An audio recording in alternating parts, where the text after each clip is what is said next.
Long minutes. Wow.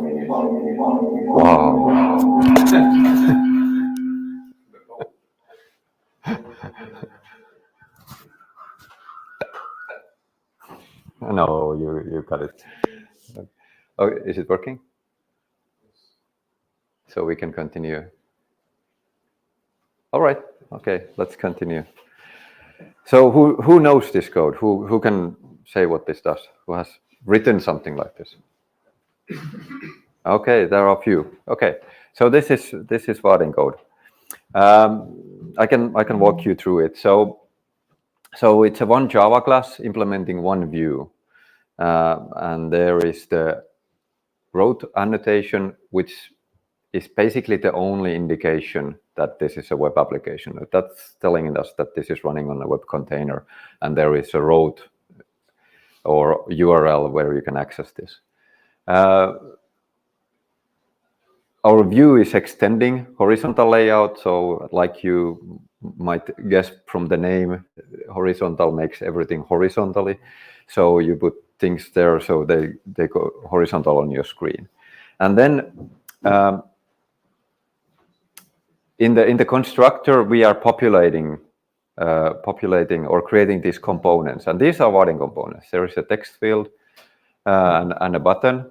And then we have event handling through click listener in this case, but there are lots of other events also that you can catch.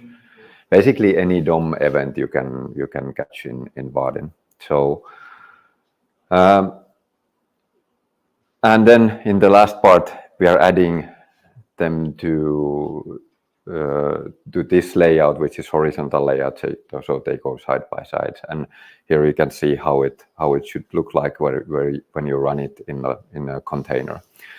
Typically we use Spring Boot or some CDI capable container, which catches that route annotation and boots the server for you. So you don't need to write anything else but this. So this is exactly the whole code that you would write. Yeah, so that's from the programmer point of view. So how it looks like. We can look more into detail. So I have plenty of examples what you're interested in. So let's see. Something about our philosophy, because we've been around a long time. I've been in a company since year 2000, so that tells that it's 24 years of doing web applications in Java. Back in the days, there was a lot of competition, and nowadays there is none. So we are basically the only one doing this kind of tooling. Well, there are actually few of competitors which I can recommend for some specific use cases. So, but it all starts from the end user. So even though you are developers and you want to, be comfortable in your own zone, it's the end user deciding whether your work is good or not. So we shouldn't forget that. They usually it's the simplicity or the intuitiveness which comes first for these users.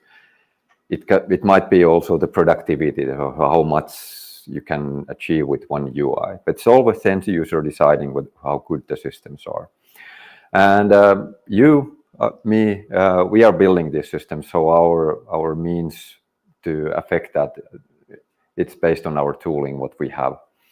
And if you look at us, Vaadin, so the one thing that we want to avoid is this fighting between three teams, which we see quite a lot in the modern development, where people are doing the front-end development in the separate team and the back-end development, and everybody's fighting with each other. And I don't think that's a good idea. So there must be a better way to do full stack application, and we can discuss that also more if you like. But that's just our philosophy, that we should avoid that. Our means as Vaadin as platform is to help you with the tools, so you can build the applications and make the customer and the end user happy. So that's the end goal. But so hopefully we do something useful for you, and you can help us to do better work, so that the end user end user is happy. But I don't want to forget the end user ever. Yeah, so I didn't mention it, but Vaadin is all open source. So the framework itself is open source. It's free to use any kind of application. So what we live with is more of these services. And then we have tooling, which I can show also today, which speeds up the work even further. So how does it work? You saw there some Java code, which doesn't look like that it would run in the browser.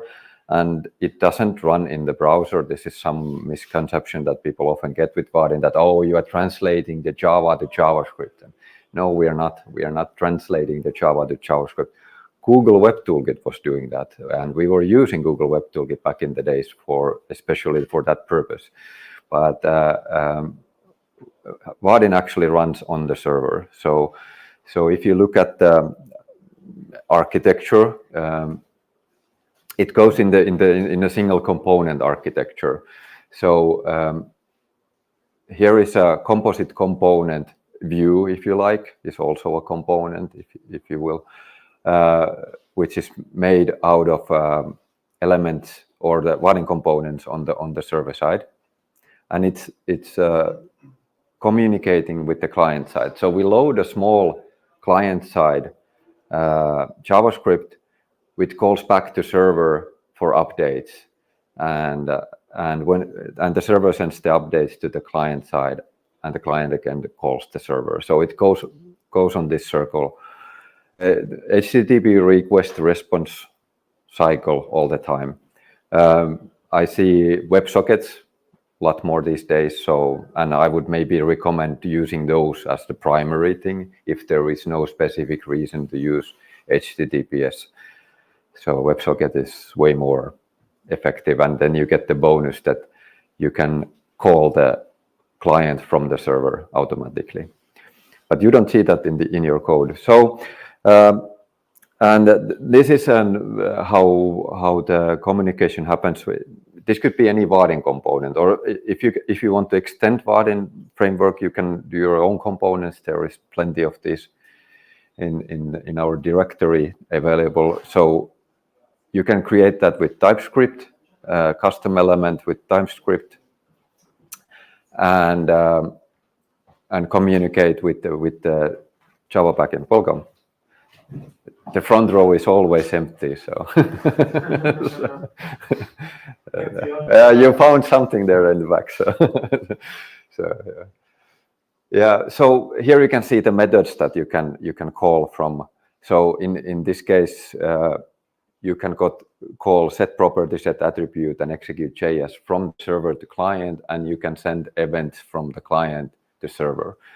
But the thing here is that this is a one component now. So you saw in the code there was text field, there was button. This whole thing is the text field. This whole thing is the button. So it's both parts, and we are not translating the Java to JavaScript, but we are just calling different parts of the component internally. And Vaadin takes care of these functions, provides you with these functions and the communication layer, so you can build these components. And from these components, you can build the applications. So I say this because often it's thought that we are abstracting the web in a way that you can't touch the web anymore, or you can't touch the HTML anymore. Yes, you can. We just introduce component architecture where you can encapsulate those. Another way of saying this that it's okay to do hacks. Just isolate the hacks properly in the place that they are acceptable, not everywhere in the application. Yeah, so that's what we do. The visible part of Vaadin is this component. So you have a lot of these widgets that you can compose your application from. So we lately paying a lot of attention in the accessibility, because it's in European standards. It's becoming more and more important, so that you can access the applications with screen readers and not only with mouse but also with keyboard and so forth. So that's what we pay attention in our components. Yes, What else? Yeah. So as a summary, maybe. So we enable the application programming in Java, so you don't need to play around with the web stuff so much. You can if you're familiar and you want to make your own widgets. I can show that a little bit also if you like. And that way, creating an environment where you can scale for the Java teams way better than the front end back end team splitting that you usually see in the applications. So creating better applications, not forgetting the end user there. So that's the thing. So what can you build with it? This is one of my favorite comparisons because there are a lot of web application frameworks, web frameworks out there these days, and the tooling is way better than it was 20 years ago. And Google has their own tools, which are fairly popular, but our thinking, they are not suitable for all kind of application. And this goes to visualize that there are completely different kind of applications, both from the management point of view and then from the technological point of view. So if you are building something like Google web page, you can put a lot of effort, a lot of money in that one page and optimize it for one character, one pixel, and the cost of the view can be enormous. But you can afford that. That's your only page basically.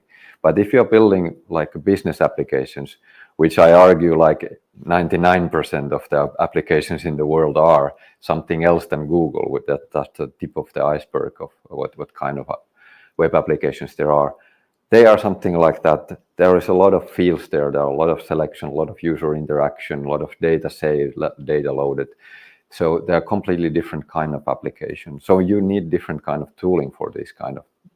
You can't afford to do something like this for 500 views or 100 views, which we have seen in many applications built with Vaadin. So you need some way of encapsulating and repeating the functionality in a way that you can build these applications fast. And that's basically the reason we haven't heard of Vaadin before. So even though that we are an old framework, we have been working on different kind of applications. They are never public. They are always behind a login. They are behind the firewall and business internal application where you have a lot of functionality. So as application-wise, CRUD applications, who have built a CRUD application here? I have built few. so there's like so it's basically a grid listing of something where you edit one item at time. So this is also like 80% of variants of this.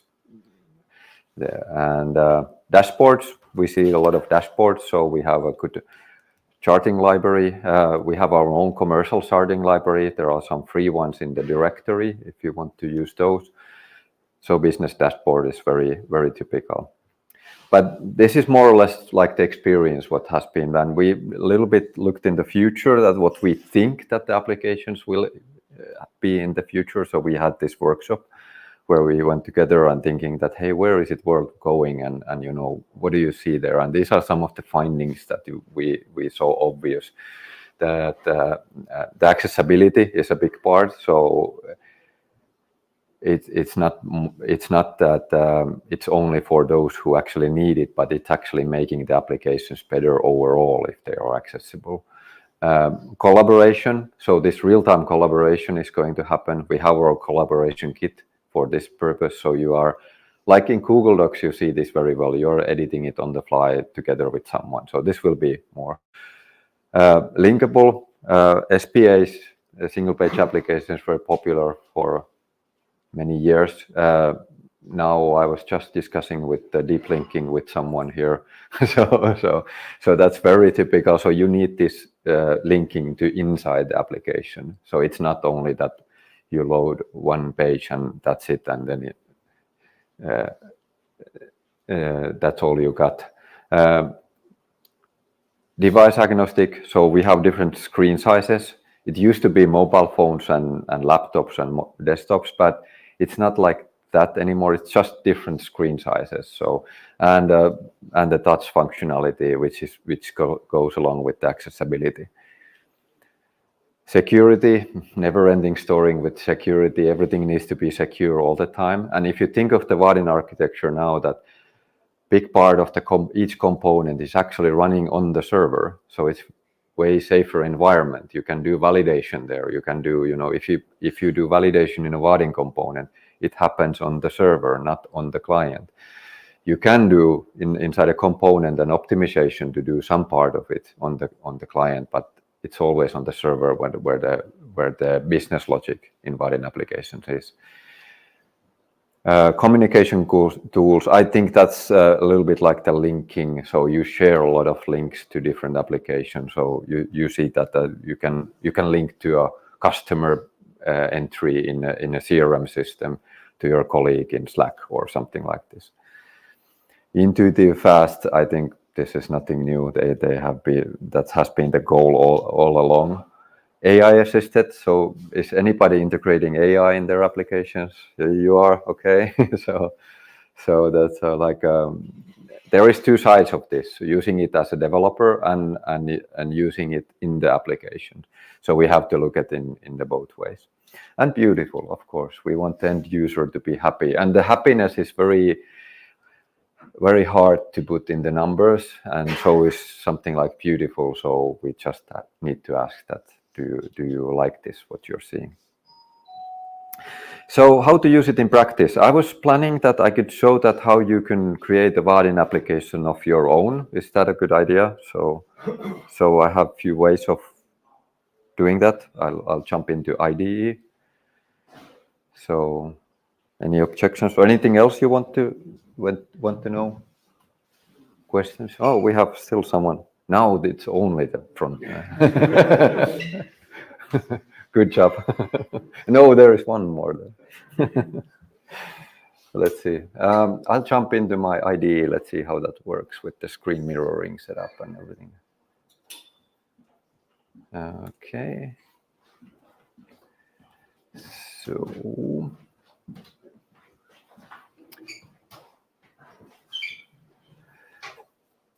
yeah, welcome. Yeah, we reserved a spot for you here. So you are volunteering now. So no, no worries. No worries. I was just about to show how to get started with Vaadin. So let's see. Let's do so that. Let's go to start. I start with a little bit further away. So how many of you are familiar with Start Spring IO, so Spring Initializer? Okay, yeah, using it daily or sometimes or seeing it, okay? Yeah, so because I use it a lot, but of course I'm doing a small demo, so it's a different use case. It's not a real use case, real application use case. But it's I'll widen it a little bit so you get the idea. So it's basically a project configuration. For project configuration, you can choose what kind of project you do. I always use Maven. Haven't touched Gradle too much, and neither Kotlin either. Those should work with Vaadin, but I'm still staying with, and also I'm staying with Java 17, just to make sure that the oldest supported version works. And here you can configure your dependencies, and Vaadin is just the one dependency that you can choose. And now you can generate the project from here. We should probably change the name something, like the Vaadin demo. And let's call this Vaadin boot. And now this generates you a project, which you can then go in. There is our demo chip. Extract that one, and now we can. Oh, not this one, but IntelliJ. I'm using the IntelliJ IDEA community edition. So just to not to play around with any commercial tools, because we want to keep ourselves with the free toolset. Now I can open the project I downloaded. So the demo. Let's see. So here we see now a Vaadin application. So what I have installed already in the IDE is Java 17. Actually, I think it comes with the IDE already, so you don't need to install that. But the Vaadin plugin I have installed. So it adds you. Okay, I need to go to the file. This is new feature in IntelliJ, so it wasn't like this before. But you need to select the file which you want to run before it actually finds it. Before it found the first main class and run that, but not anymore. Anyway, there is this. This comes from Vaadin plugin. You can debug using hot-swap agent, and it's really nice. It makes the tooling way faster. So now I started the application. So this was what I downloaded from the. Is it visible like this? Yes. I don't ask again. There is no views. So Vaadin notices that there are no views in the application yet. And new feature in the latest version that you can actually create a new view from here. So you don't need to. Okay, and that killed. I heard about this bug. So there is a bug in the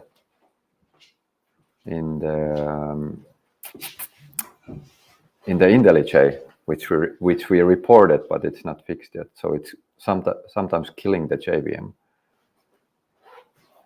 But it's in the latest IntelliJ. So either wait for the next one, it should be out next week, or take the previous one. No, don't take this version that I have. Anyway, so it created us a home view automatically, and you can see this is very much what I showed earlier. So there is some components added.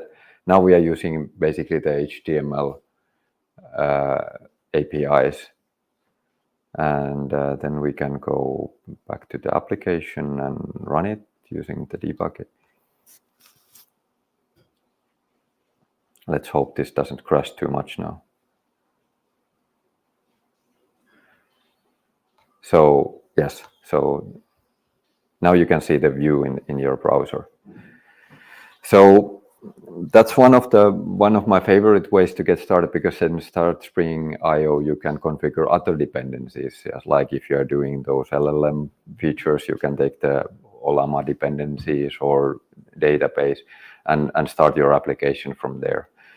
So that's one way to get started. And this is now Spring Boot application. So the server is effectively it's Tomcat, which is running there and bootstrapped by the Spring Boot environment, and it has and you can inject here backend services. So if you implemented Spring backend services, you can already use them here. So just by adding them in the as a parameter for the constructor. I can show that later if it's, but I want to show the next thing, so I'm not coding that for you now. So let's try that. This is not the new application. I want to see that is this killing the, yeah. This is not good. Let me change the. Where do you have the?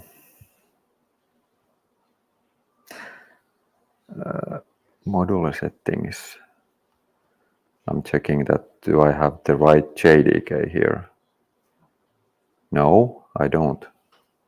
So, yeah, I'll change the JDK to 17, just to make sure that that wasn't the case. What's killing the JVM all the time? So. Are we running it now? Yes. So, and now we have the view here. So the workflow usually is that you can edit this and save it, and you should be able to see the results here immediately. So it's very fast to develop in your local environment this way. You can go to Vaadin.com docs. There is components are here. So if we take date picker, for example, and if we need date picker is really fancy component for selecting the date. So you can find the source code here, and you can just go to your application and paste it there, and then we don't have an import. We need to import that, and then we have a date picker in our application. So even though that we are building a server-side Java application, the Java compilation is really, really fast. So it's usually the front-end tooling which is the slow part. But if you are using these existing components, you can do it really, really fast this way. Right. So yes, I wanted to show another way to get started. So that was Start Spring IO. So then we have Start Vaadin.com. Let's go here. You can start a project here. What do we call this?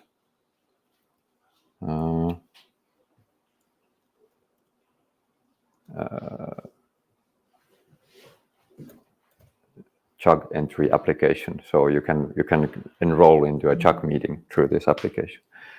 You can choose a layout for your application already here. Okay, let's make it a little bit wider. So this is way to configure your UI.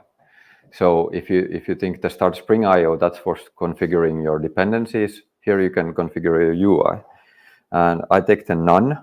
So I don't like any menus, or I don't want to have those. But then I can add here some views. And what I wanted to specially show, there are lots of these examples. I can show the master detail, for example.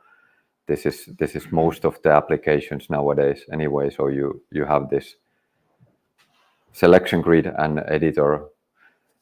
You can already see the source code here for these views, how they are implemented. But the cool thing is this designer.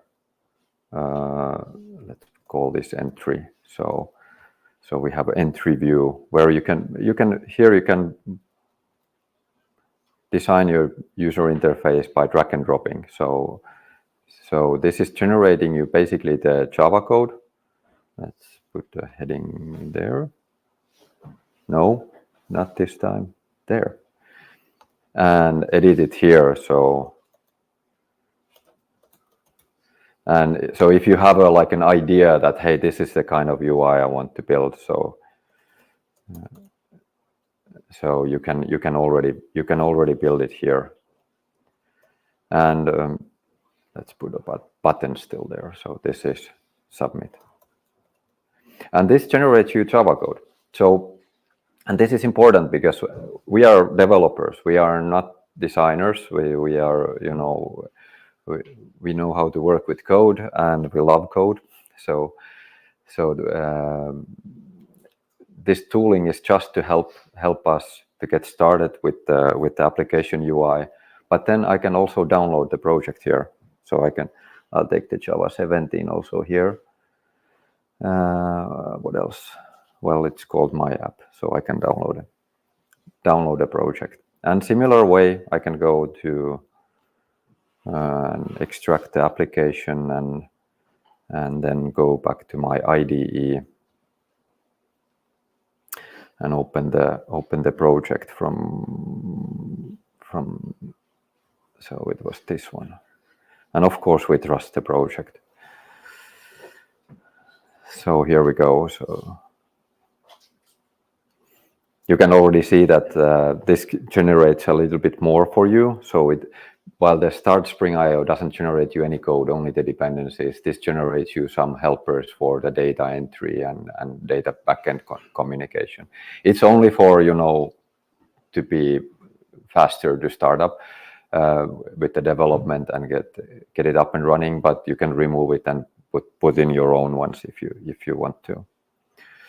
So now I can probably run 2 applications at the same time. So let's go to the first demo and stop this one and go back to here. And where is our main class? If somebody knows a solution for this one, this would be helpful. So I don't need. So now I can. Oh, one more. Is it always using the? Where are the module settings? Oh, there. It's changing the JDK for 23 for some reason. I don't want to. I want to use the 17 because it works. So now I can run this one and using the hot swap agent again. So we should be getting our application running in. So now we have the application that we generated from start Vaadin.com running locally. And from here on, it's your application, so you can do whatever you like to it, deploy where do you want to. So that's the beauty of code, I would say. So it's not a low-code platform in that sense, even though that it has this tooling which looks like low-code. But there is still strong belief in that the code is important for developers. Any questions at this point? Anything you want to see? Now I can't remember what I was using for the entry view URL. So you can configure the URLs here.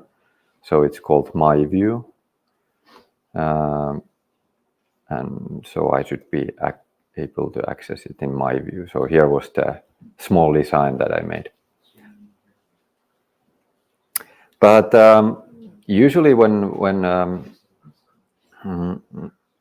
so yeah, maybe I show some of the new Copilot tooling, which is new in the Vaadin latest Vaadin version. It was released last week, so you can activate it from here. You can also get the instructions for the hot code deployment, which you saw there, that you can how to configure that. But you can activate the Copilot here.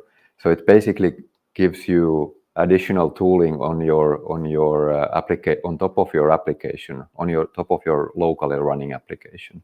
So you can do some editing here. So for example, I can change the button title here, and you can see it actually. Okay, the indentation wasn't very good there, but it changed the code line in my code. So again, it's editing the code, so the code is the master, but you can do the changes through the UI. So if you spot anything that it's not right in the place, you can do it already from there. And if there is some component missing, you can drag and drop there another button. So if you want to, and again, it's editing the source code for you, so the button could be cancelled. And the most typical thing with the buttons, for example, you want to add a click listener, you can easily add one here, so it creates you the Lambda template here, so you can here let's use Vaadin notification. Let's try what the GitHub Copilot.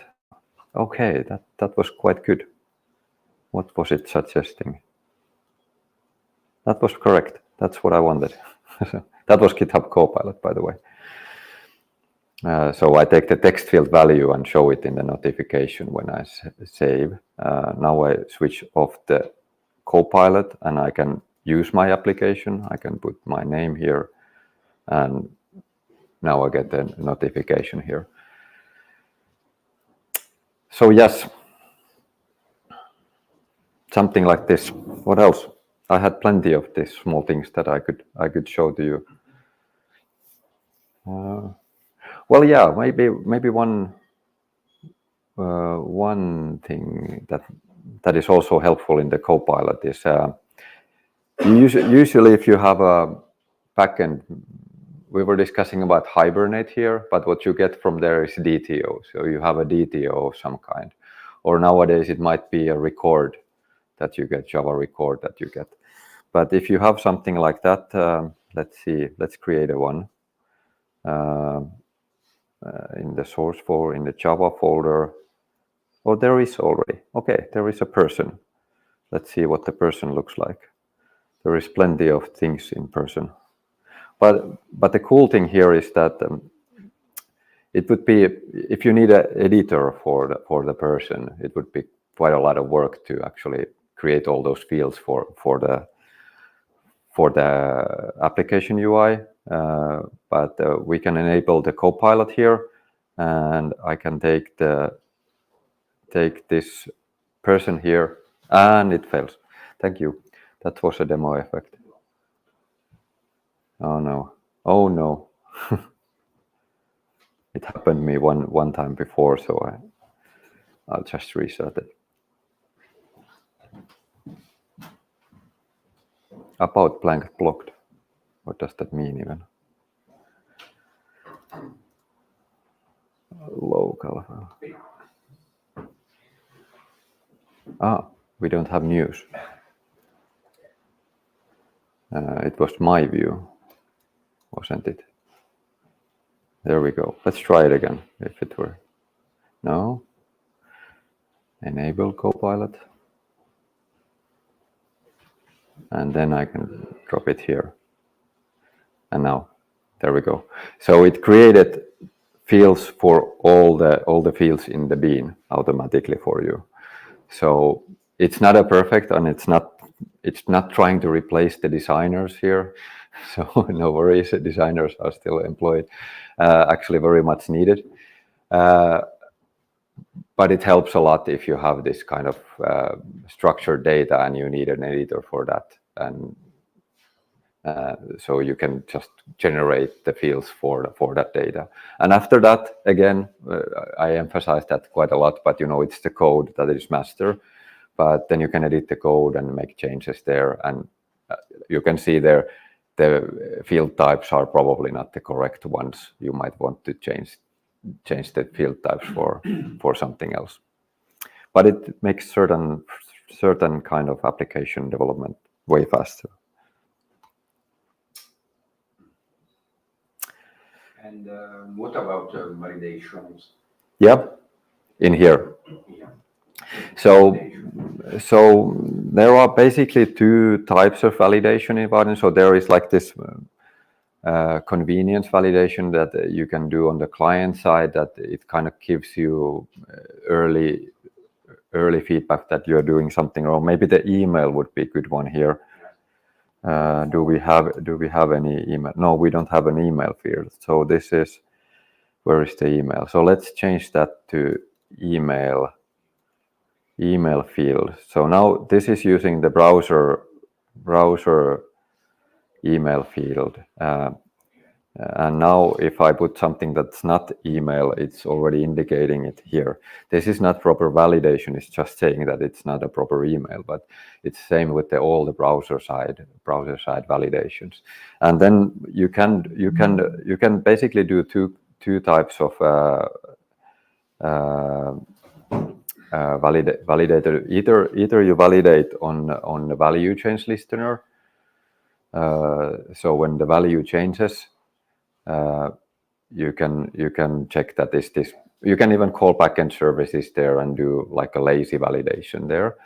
Or then we have this thing called binder, which is where you can wire up different kind of validators like declaratively. So you decide that this data needs this kind of validator, and it automatically generates those based on the JSR 303. Is that familiar? So that's the Java bean validation annotations that you can use in beans. So it generates the validators based on that if you use the binder. So those are basically the two or maybe three different kind of validations that you can do. It depends on the case. I build so small applications nowadays that it's usually that I do the validation when I'm saving and I'm just checking that the values make sense. I don't use the bean validation binding, but it's very fancy if you have DTOs that has this already built in. And with Hibernate, that's usually the case that they have the validations in place. Yeah, good. Are those validations always run on the server, or you can push some of them in the... They are run on the server, so that you can trust those validations. That's the main thing. These client-side validations, they are more for the convenience that, you know, sometimes it's better to show early feedback, but the proper validation should always be in server anyway, so that's the default. So we like to think that Vaadin applications are secure by default, but it's very dangerous to say anything like that because security is complicated. So it's, you know, you can easily mess it up with some small thing, and but at least in terms of validations, they happen on the server side. Good question. Yeah. Good question. Something happening? Okay. So, yeah. Anything else you want to specifically see? So this was just like a, you know, hands-on how you could create something. And, you know, I was talking now I can't. Yeah, I was talking with, you know, running Vaadin applications locally, that how hard it could be. You know, if you want to validate some of the things, that how they look. So you can create a small application like this with few tools and run it locally. That reminds me that there is a new feature also. So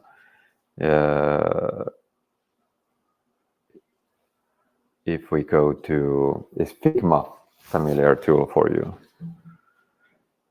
So yeah, I know that somebody knows Figma very well. But we already discussed about it. But we have a new feature here. So this is similar that from the Bojo to UI code, but with Figma design. So we have here few sample designs made with Vaadin design system. So we have a Figma design system which you can use. It's also free out there, so you can use it for other applications also. It's just like it has the basic components in it, like the text fields and buttons and drop-down list and whatnot. So if you compose the UI based on those in Figma, let me expand that a little bit. So here is a very typical view made by our designer for a form, but I can select this view here, copy it, and then I can go to my Copilot view in here. Let's see, I need to select. Well, if I select that one, and I copy pasted it here, so it creates you the Vaadin code immediately based on the Figma design. So you have the whole view implemented in Vaadin in no time. So that's quite fancy. So you don't need to. If you have somebody who knows Figma, I tried to use Figma a couple of times, but it's you know, whole new game. So. But this way, somebody with Figma skills can create you from Vaadin components or Vaadin design systems, and you can implement it in. I wouldn't say the code is perfect again, but after all, you are the expert with the code, so you can. It's easy to at least to continue from here. Yes. Anything else you want to see? This is. Yeah. Several media where the pages should be rendered. Yeah. How Vaadin can manage these different media? Like different screen sizes. So you have to design a specific control for each media. In media, you mean? I mean size, page size, and Yeah. Basically, yeah, we discussed about this. That this you should always use the auto layout feature in Figma, so it becomes all the components are responsive themselves. Something that I already gave a feedback that a way to decide these what are they called? These cutting points. Breakpoints for smaller screens. There are some examples that you can find here in if you go to this start Vaadin, you can find here different kind of. Let's add a. I think we have a form view, a person form here. So let's see. So you can test it out here already with different screen resolutions. How would it behave in different screen resolutions? But basically the component themselves should be able to handle the different screen sizes, and you only decide what are the breakpoints where to do something. But that said, I think it's a good question overall from the end user perspective again. So what is good for the end users? Because I like to think in that terms that the mobile use cases, they are not the same as you would do on the desktop. So you would maybe start from the use case itself. And the design could be completely different. So if you do it that way around, but that depends on the application. So if it's a small application like one form, this makes sense in mobile and this makes sense in desktop. But if it's a huge screen with the different things, you probably don't want to change those in the mobile view, but only some part of it. So, but it should be flexible enough to accommodate on different screen sizes. But one approach is to do different designs on each and decide on the browser that, hey, let's use this one instead. Many have done this, so you can render a different page for different device. And it's not only responsive in that sense, you can even change, in a desktop you might want to have a grid-based selection, but it doesn't make sense in a mobile environment. You want to change like a select box or something like that. So it gives you more power in that sense. You have good questions. You have been building applications, like real applications. I only build these demos, so it's a different game. So yeah, I have a challenge. We have next week we have our own conference coming up in Frankfurt, and there was one session that we forgot to do entry form, and I went to say in our Slack that, hey, sounds like a 30-minute exercise to build and deploy that kind of thing. And after 40 minutes there was a message, I can't find the link anywhere. So, okay, so sorry. So let's see. But these small applications, this is Vaadin is really powerful with this, because we can quickly build something like this and deploy it and have it up and running. So maybe I'm taking that half an hour challenge myself tonight. So let's see. We can do it in a collaboration. So. Yeah, okay. I think you were first. No problem. Yeah. I saw that you have AI features, Yeah. like a form filter, and I would Yeah. like to know how it works. Is it like more front end for the end user, or Yeah. for the programming part? So yeah, good topic. So that was one of those features which is for the end user. So it's basically analyzing Vaadin fields, and if you have some metadata in a document, for example, you can upload the document and it fills in the form for you. So that's an end user experience. But of course, you can have there is AI for developers also. I used GitHub Copilot here a little bit. It understands Vaadin code somewhat, not perfectly. And then we have the Copilot feature. So for example, if I so now I have button. So change button background to red, keep contrast. So if you don't know how to do something in Vaadin, contrast, okay, let's see how it handles that one. So you can ask AI to do some things for you in your UI. I would be very careful with this, but like small things like this, and for me it's more like that, reminding what was the API, and you don't need to remember so much if you use these features. But that's, well, it's a cool feature, but AI is not that good developer as you are, so so you want to validate what it's creating. But I strongly believe on the other side what the form filler is about, that adding AI features in the applications, that makes sense, because it in limited cases it helps users quite a lot to fill the information or analyze the information or even do some actions on the applications with natural language. But yeah, I think that's quite early still. So we are let to see. So if you have good ideas, I'm all in trying out with Vaadin applications. So what could be it? So far it has been a chat. So so that's usually the case. So people are building chat applications with Vaadin and with other frameworks, but I don't think chat is the best user interface. Or I don't know. What do you think? Is that a good?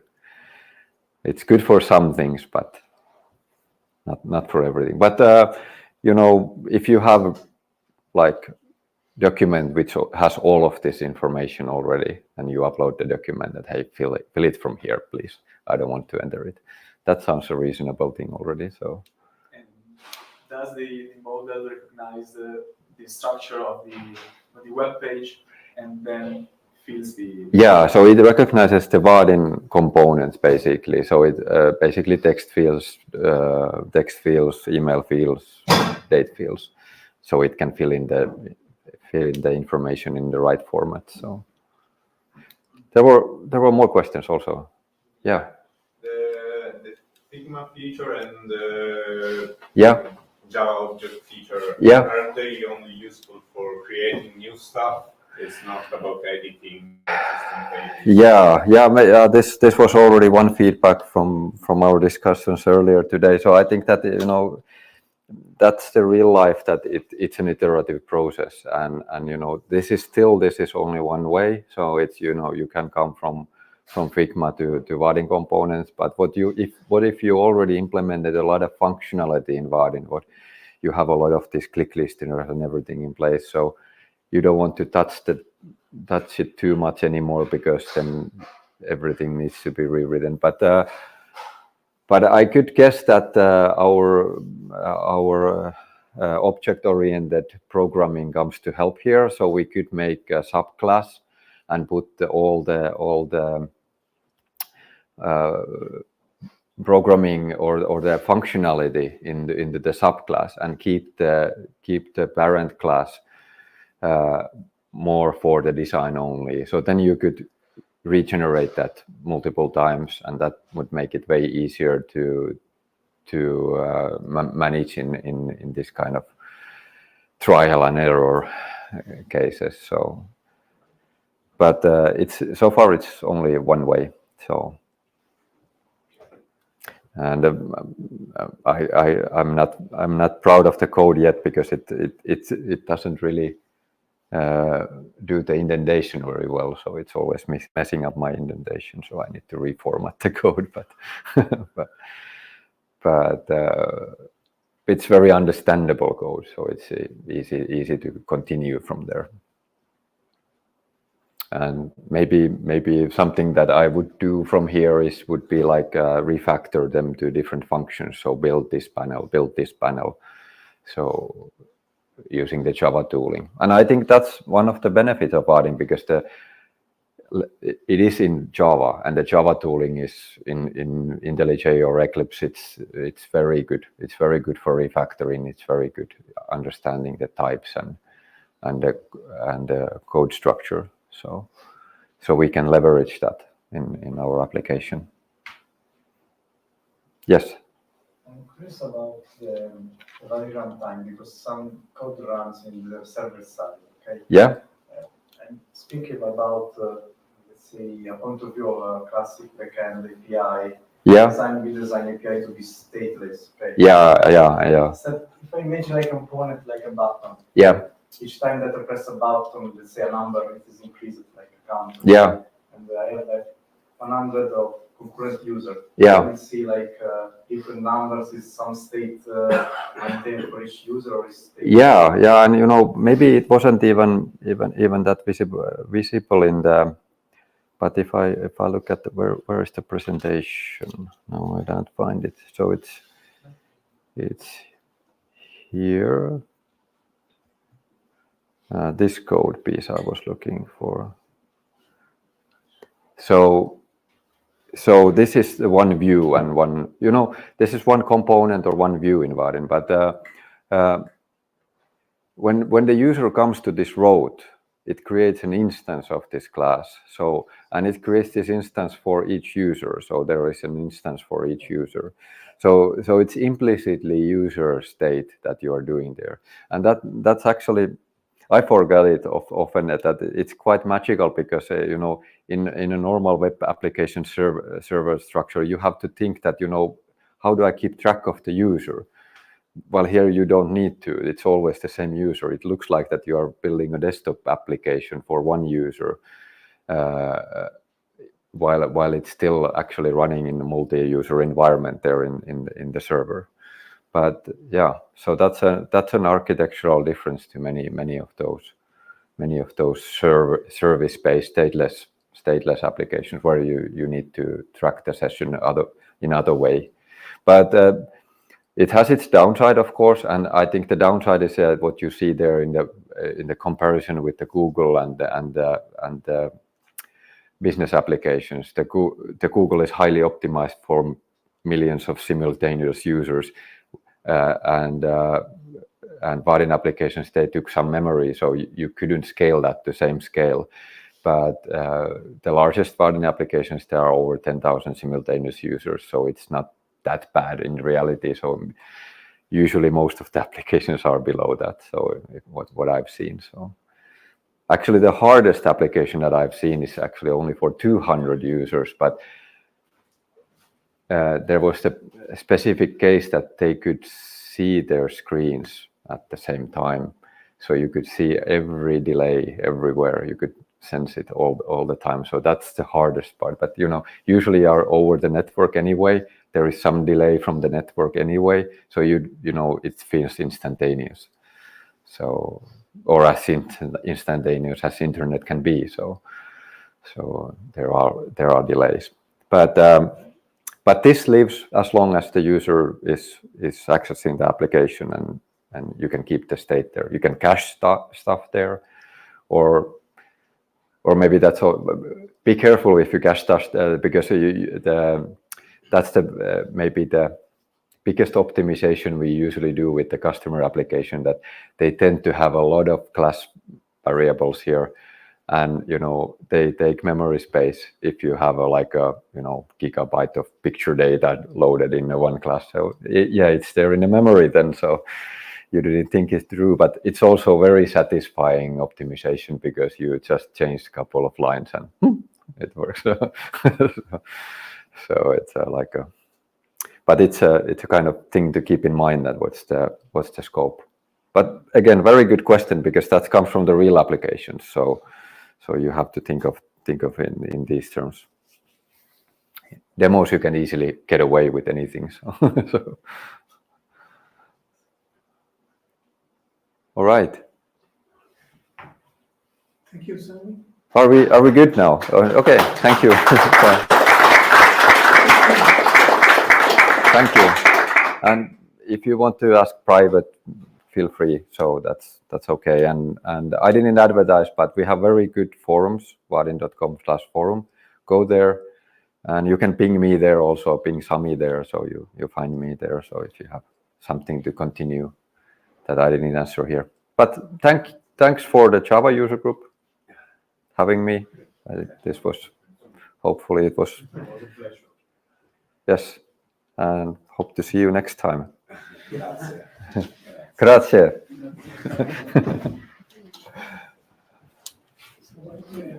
Yeah, stay around. So there is something happening here on